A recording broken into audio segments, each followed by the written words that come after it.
powerful twist are the only things that rescue Wonder Woman from its own stultifying cliches. First of all, I give you the cliches.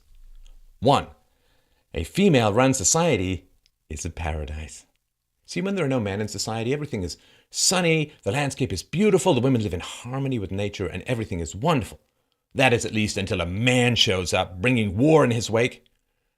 During the first scenes on the island of, well, let's just say it somewhat reminds me of the Greek island of Lesbos. The skies are blue, the waterfalls seem to spill diamonds, and no woman seems to age much past 45.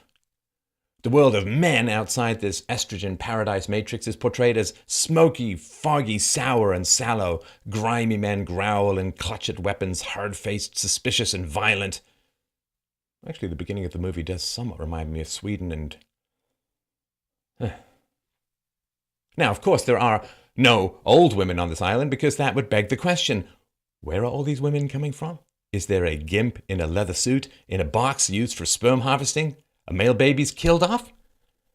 Females are so omnipresent it almost seems like the student composition of a postmodern college arts class. I hope my magical powers make me immune to debt. And these Amazons take the only man on the island and interrogate him, when logically, of course, they should be burying him in affirmative action programs. This is a reverse Garden of Eden, right? In the original tale, a man does well until he is corrupted by a woman, then he loses paradise. In Wonder Woman, women do wonderfully well until a man arrives, and then at least one of them loses paradise. Cliché number 2. Women are great warriors.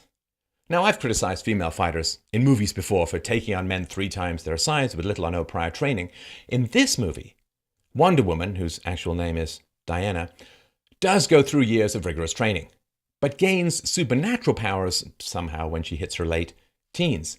She magically throws back her trainer half the length of a football field by blocking a sword blow with her golden bracers. This new power has 2 primary meanings. The first is the pushback of an abused child who has grown bigger and stronger than her aging abuser. The second is the displacement of an older woman's physical attractiveness by a younger woman. Cliché number 3. The hot Amazon supermodel librarian. A beautiful woman who has no idea how attractive she is. The dream of beta males everywhere who've never listened to Stanley Kowalski from A Streetcar Named Desire, who says this to an erotic woman fishing for compliments. I never met a dame yet that didn't know if she was good looking or not without being told, and there's some of them that give themselves credit for more than they've got. Trust me, the lead actress may be playing a naive, otherworldly warrior, but in real life, she knows exactly how attractive she is. She was a model who married a man who sold a hotel for $26 million. Here's a hint. You're not going to take off her thick glasses, tell her she's beautiful, and have her fall in love with you. Cliché number 4. The incomprehensibly jealous and angry villain. Now, the intergalactic badass in Wonder Woman is the god Ares, who becomes jealous of Zeus's favorite created toy, humanity. So this is basic sibling rivalry cliché 101. The elder sibling resents the younger sibling for the attention paid by the parents to the new arrival, who has displaced him. This monstrous myth of malevolent motivation serves as a convenient excuse for sibling viciousness, but has no actual basis in fact. Birth order seems to have little, if any, impact on personality. Sometimes siblings are just jerks. Now, to be fair to the movie, there is one stunning piece of originality in the villain, which we'll get to in a moment. Diana, princess of blow-dried hair, shopping and not eating. Sorry. Wrong Princess Diana. Diana, princess of Themyscira, possesses powers that make no sense at all. So, Ares, the god of war, kills her father Zeus. Now, Ares has been provoking fights among mankind for thousands of years. But Diana was molded of clay, and Zeus was supposed to have breathed life into her a few short years before the movie began.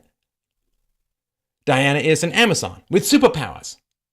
But the Amazons are mere mortals felled by a single bullet. It's all very confusing, even by superhero backstory standards. Now, Chris Pine.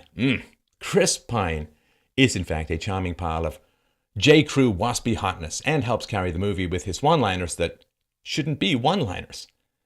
Now, as the audience, you become attached to him, and then, of course, he has to die, so that the population of the world always gets used to male disposability.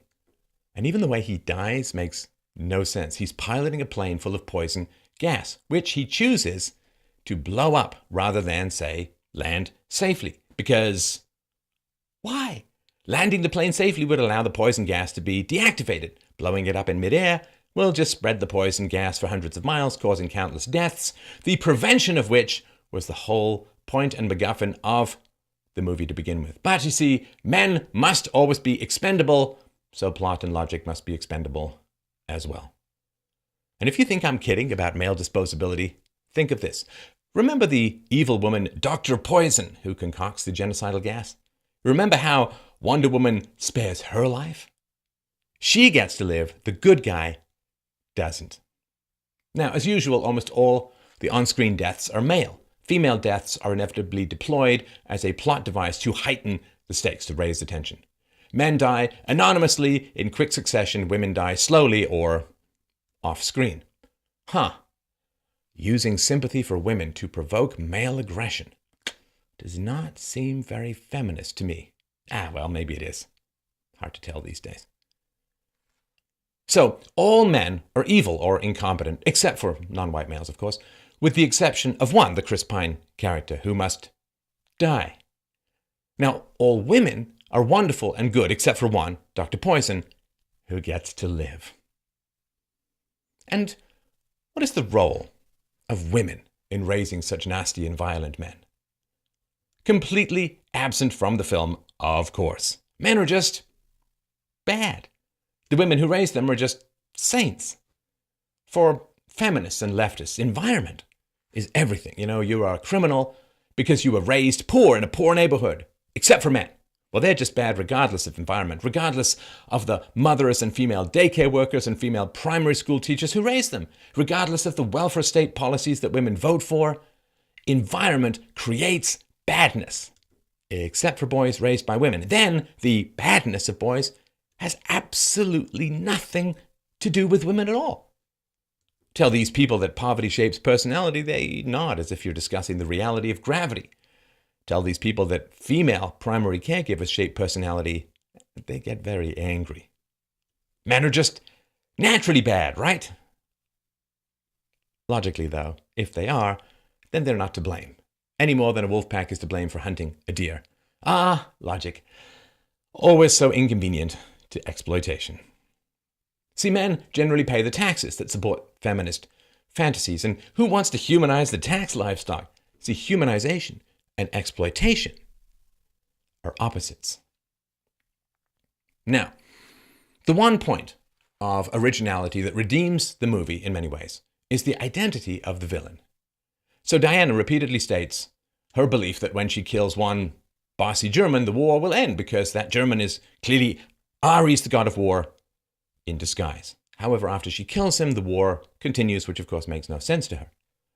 So as it turns out, Ares turns out to be the head of the British government, Sir Patrick, who has been prolonging the war by inspiring and collaborating with the enemy. There is a conflict that cannot be ended, and it turns out it is the local government, your local government, that is collaborating with the, quote, enemy to prolong the war.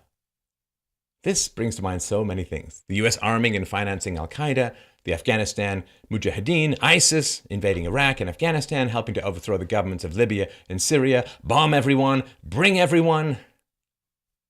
That's the twist. That's the twist. It is the innocent-looking, benign, stuttering, polite, democratically elected leaders, your leaders, who are provoking and prolonging conflict. And the media, of course, well, that goes without saying. Now, here's something else that's interesting. Wonder Woman was created in 1942 as a specifically American patriotic heroine. Her costume was red, white, and blue.